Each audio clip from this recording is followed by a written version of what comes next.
भोपाल में सदन की कार्यवाही कल तक के लिए स्थगित कर दी गई है। पोषण आहार पर सदन और सदन के बाहर विपक्ष ने हंगामा किया। हंगामे के बीच सदन में अनुपूरक बजट भी पेश किया गया। भोपाल में सदन की कार्यवाही कल तक के लिए स्थगित की गई। पोषण आहार पर सदन और सदन के बाहर विपक्ष ने हंगामा किया। वहीं हंगामे के बीच सदन में अनुपूरक बजट भी पेश किया गया। सदन में कांग्रेस विधायकों से पुलिस की झूमा झटकी पर हंगामा हुआ। नेता प्रतिपक्ष गोविंद सिंह ने पुलिस अधिकारी पर कार्रवाई करने की मांग की। साथ ही विधायक नीरज दीक्षित, पाचीलाल मेड़ा का हाथ मोड़ने का भी आरोप लगाया। सदन में कार्रवाई शुरू होते ही जमकर हंगामा हुआ। सदन में बकवास शब्द को लेकर दोनों पक्षों में तीखी बहस हो गई। इस पर विधानसभा अध्यक्ष ने हाउस के अंदर आचार संहिता को लेकर सदस्यों को समझाइश दी। इस पर विधानसभा में सुरक्षा कर्मियों पर कांग्रेस विधायकों के साथ दुर्व्यवहार का आरोप भी लगाया गया है।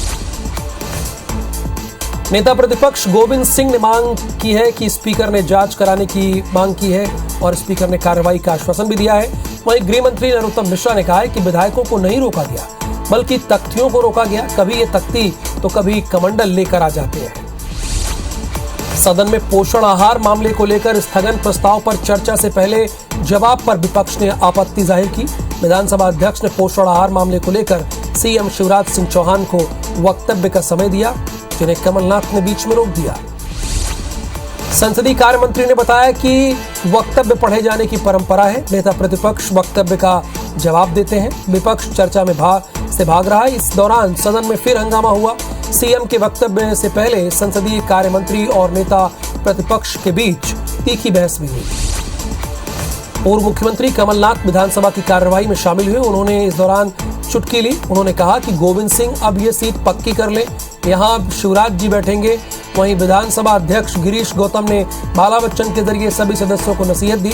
अध्यक्ष ने कहा कि कार्रवाई पर किसी प्रकार की टिप्पणी न की जाए। मध्य प्रदेश विधानसभा की कार्रवाई का समय बढ़ाया गया है। अब 3.5 घंटे ज्यादा रोजाना कार्रवाई चलेगी। सुबह 11 बजे से शाम 7:30 बजे तक सदन की कार्रवाई चलेगी। साथ ही लंच ब्रेक की जो प्रथा थी उसे भी खत्म कर दिया गया है। भोपाल में आज सीएम शिवराज सिंह चौहान ने हिंदी भाषा के साहित्यकारों और कलाकारों का सम्मान करेंगे। शाम 7 बजे रविंद्र भवन में हिंदी भाषा अलंकरण समारोह का आयोजन होगा, जिसमें साहित्यकारों को 5 राष्ट्रीय सम्मान से नवाजा जाएगा। कार्यक्रम में संस्कृति मंत्री भी मौजूद रहेंगे। अरुणाचल प्रदेश के राज्यपाल 3 दिवसीय ग्वालियर दौरे पर आएंगे। राज्यपाल बीडी मिश्रा 16 सितंबर को ग्वालियर पहुंचेंगे।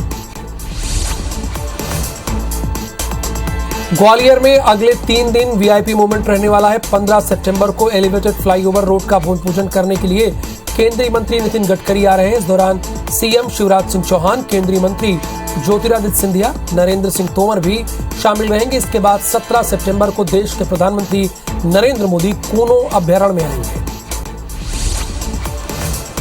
सुप्रीम कोर्ट में ओबीसी आरक्षण से जुड़ी 3 याचिकाओं के लंबित होने से जबलपुर हाईकोर्ट ने 27% ओबीसी आरक्षण के मामले पर सुनवाई करना फिलहाल टाल दिया है।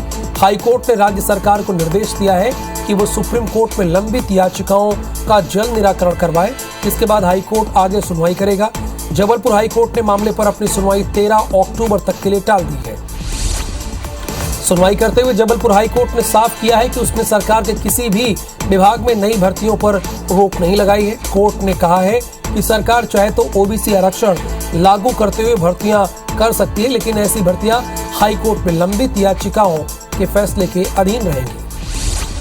भोपाल में दैनिक वेतन भोगी कर्मचारियों ने कर्मचारी मंच के बैनर तले प्रदर्शन किया।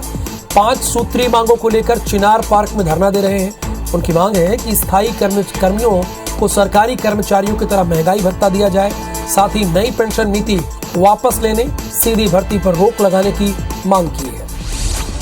सतना के बमौरी गांव में बारिश की वजह से 2 मंजिला कच्चा मकान ढह गया, जिसके मलबे में दबने से 2 महिला और 2 बच्चे जख्मी हो गए, जिन्हें इलाज के लिए सरकारी हॉस्पिटल में भर्ती कराया गया है। फिलहाल सभी की हालत खतरे से बाहर बताई जा रही है। घटना के वक्त सभी सदस्य घर के अंदर ही थे, जिनकी वजह से मलबे की चपेट में आ गए। मुरैना में नाबालिग से दुष्कर्म करने वाले आरोपी को गिरफ्तार कर लिया गया है। कई जगहों पर दबिश देने के बाद आरोपी को पकड़ा गया है। आरोपी ने 3 साल की बच्ची के साथ दुष्कर्म किया था, जो ग्वालियर हॉस्पिटल में भर्ती है। मुरैना ने दुष्कर्म के आरोपी की गिरफ्तार के साथ उसके मकान पर बुलडोजर चला दिया। पुलिस और प्रशासन की टीम ने मौके पर पहुंचकर आरोपी के घर को जमींदोज कर दिया, यानी ढहा दिया। इंदौर से गिरफ्तार नकली महिला एसडीएम के शिकार। ठगी के शिकार हुए लोग लगातार केस दर्ज करा रहे हैं। आरोपी महिला ने सरकारी नौकरी दिलाने के नाम पर कई लोगों से ठगी की थी। पुलिस कमिश्नर ने बताया कि महिला की शिकायत के लिए लोग सामने आए हैं। अब तक की जांच में 4 शिकायत सही पाई गई, जिसके आधार पर अलग अलग थानों में केस दर्ज किए गए हैं। टीकमगढ़ में मनरेगा के निर्माण कार्यों की जांच करने केंद्रीय जांच दल आया हुआ है, जो ग्राम पंचायतों के निर्माण कार्यों की जांच करेगा। जतारा और पलेरा जनपद की पंचायतों में टीम जांच कर रही है। केंद्रीय मंत्री डॉक्टर वीरेंद्र कुमार ने शिकायत पर केंद्रीय टीम आई है। खंडवा में फॉरेस्ट विभाग के 2 औषधि दुकानों पर छापेमार कार्रवाई हुई। छापे में गंधक, हाथी दांत का चूरा, लाला चंदन जैसे प्रतिबंधित सामान मिले हैं। साथ ही समुद्री वनस्पति के भी बरामद किए जाने की पूरी खबर है। सिंगरौली में शिक्षकों का एक वीडियो सोशल मीडिया में वायरल हो रहा है, जिसमें सरस्वती स्कूल के शिक्षक अपने ही कुछ छात्रों को बीच सड़क पर मारते हुए दिख रहे हैं। फिलहाल बच्चों को क्यों मारा जा रहा है, इसका कारण फिलहाल स्पष्ट नहीं है। उमरिया जिले में घर में शौचालय नहीं होने पर आम आदमी पार्टी समर्थित उम्मीदवार आशा प्रजापति का नामांकन निरस्त कर दिया गया है। घर में शौचालय नहीं होने पर आपत्ति दर्ज कराई गई थी, जिस पर निर्वाचन अधिकारी ने फैसला सुनाते हुए नामांकन निरस्त कर दिया। सागर में पकड़े गए तस्करों को बिना कार्रवाई के छोड़े जाने के मामले में कार्रवाई की तैयारी की जा रही है। पूरे मामले में सागर के 2 टीआई और 5 पुलिसकर्मियों के खिलाफ एसपी ने जांच शुरू कर दी है। 2 दिन में जांच पूरी कर दोषियों के खिलाफ कड़ी कार्रवाई के आदेश दिए गए। नीमच में मनासा तहसील के तुमड़ा गांव में शॉर्ट सर्किट के कारण ट्रांसफार्मर में आग लग गई। बताया जा रहा है कि शॉर्ट सर्किट के कारण ट्रांसफार्मर के ऑयल में आग पकड़ ली। वहीं घटना के बाद बिजली विभाग को सूचना दी गई और कड़ी मशक्कत के बाद आग पर काबू पाया गया। और एक बार फिर से मध्य प्रदेश नॉन स्टॉप का रुख करेंगे। मुरैना में खाद की कालाबाजारी की जा रही है, जिससे खाद का संकट बना हुआ है। इसी कड़ी में रामपुर पुलिस ने एक लोडिंग वाहन 60 बोरी खाद को पकड़ा है। प्रारंभिक जांच में खाद मिलावटी पाई गई। फिलहाल पुलिस इस मामले की गंभीरता से जांच कर रही है। मुरैना जिले के नगरा थाने में पदस्थ 2 आरक्षकों ने जमकर हंगामा किया। आरक्षकों ने नशे में ग्रामीणों को धमकी भी दी, जिसका लोगों ने एक वीडियो बनाया और उसे वायरल कर दिया। मामले में पुलिस ने वीडियो के आधार पर कार्रवाई के निर्देश भी दिए हैं। भिंड के गोरीखा गांव के पास यात्री बस और ट्रक की टक्कर में करीब 40 यात्री घायल हो गए। ड्राइवर के अलावा 2 की हालत बहुत गंभीर है। मौके पर पहुंची पुलिस और एम्बुलेंस की टीम ने घायलों को ग्वालियर रेफर किया। आपको बता दें कि बस ग्वालियर से भिंड आ रही थी, तभी एक्सीडेंट के बाद ट्रक खाई में पलट गया और पूरा मामला मालनपुर थाना क्षेत्र का है। सिंगरौली में शिक्षकों ने सरेआम 2 छात्रों की पिटाई कर दी, जिसका वीडियो सोशल मीडिया पर वायरल हुआ। शिक्षकों ने ऐसा क्यों किया, फिलहाल इस बात का अभी तक खुलासा नहीं हो पाया है। भोपाल में एनसीसी कैडेट जवान की गुंडागर्दी का वीडियो वायरल हुआ है। जवान ने बस का किराया मांगने पर BCLL के कंडक्टर को पीट दिया।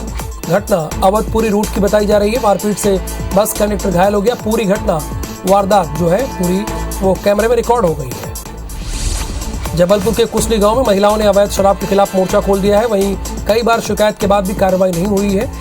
गांव की 25 से 30 महिलाओं ने अवैध शराब बेचने वाले व्यक्ति के घर पर धावा बोल दिया। भोपाल में आशा उषा कार्यकर्ताओं ने आंदोलन खत्म कर दिया। स्वास्थ्य मंत्री प्रभुराम चौधरी के आश्वासन के बाद उन्होंने ये आंदोलन वापस लिया। देर रात स्वास्थ्य मंत्री से आशा श्रमिक संगठन के प्रमुख और प्रदेश अध्यक्ष लक्ष्मी कौर ने स्वास्थ्य मंत्री से मुलाकात की थी। इसके बाद मंत्री ने अधिकारियों की बैठक बुलाकर निर्णय लेने का आश्वासन दिया। शंकराचार्य स्वरूपानंद सरस्वती ऐसे अकेले शंकराचार्य थे जो आदि शंकराचार्य की गठित 4 में से 2 पीठों के पीठाधीश्वर थे। उनके ब्रह्मलीन होने के बाद स्वामी सदानंद सरस्वती को शारदा पीठ का शंकराचार्य बनाया गया है। वहीं स्वामी अभिमुक्तेश्वर आनंद को ज्योतिष पीठ का शंकराचार्य बनाया गया है। ब्रिटेन की महारानी एलिजाबेथ के निधन पर भारत में राष्ट्रीय शोक घोषित किए जाने पर ज्योतिष पीठ के नए शंकराचार्य स्वामी ने सवाल उठाए हैं। अभिमुक्तेश्वर आनंद ने कहा कि ब्रिटेन की रानी पर भारत में राज करने के दौरान 7.25 लाख भारतीयों की हत्या की जिम्मेदारी है और ऐसे में सरकार को बताना होगा कि भारत को गुलाम बनाने वालों की मौत पर राष्ट्रीय शोक क्यों घोषित किया गया। शंकराचार्य स्वरूपानंद सरस्वती के ब्रह्मलीन होने के बाद उनके उत्तराधिकारी स्वामी सदानंद सरस्वती को द्वारका शारदा पीठ का नया शंकराचार्य बनाया गया है, जिन्होंने कहा है कि जगत गुरु शंकराचार्य उन्हें ये शक्ति देंगे कि वो देश, समाज और धर्म की सेवा कर सकें। सदानंद ने कहा कि लोगों को धर्म और परमार्थ के मार्ग पर आगे बढ़ाना ही उनका काम है।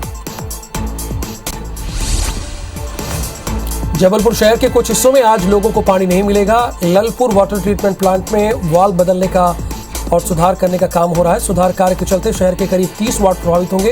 हालांकि प्रशासन ने टैंकरों से पानी पहुंचाने का दावा तो किया है।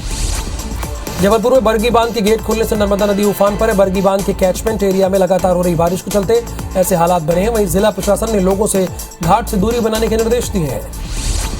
मध्य प्रदेश में एक बार फिर से मानसून एक्टिव हो गया। राजधानी भोपाल समेत 25 जिलों में बारिश का येलो अलर्ट जारी किया गया है। वहीं नर्मदापुरम समेत 10 जिलों में भारी बारिश का ऑरेंज अलर्ट जारी किया गया है। मध्य प्रदेश में 3 मानसून सिस्टम एक्टिव होने से बंगाली खाड़ी अरब सागर से लगातार नमी आ रही है, जिसके चलते मध्य प्रदेश के 10 जिलों में रुक रुक कर बारिश हो रही है। भोपाल में सीजन की कुल 1782 मिलीमीटर बारिश हो चुकी है। लेकिन में किसानों की समस्या खत्म होने का नाम नहीं ले रही है। किसानों को टोकन मिलने के बावजूद खाद नहीं मिल पा रही है।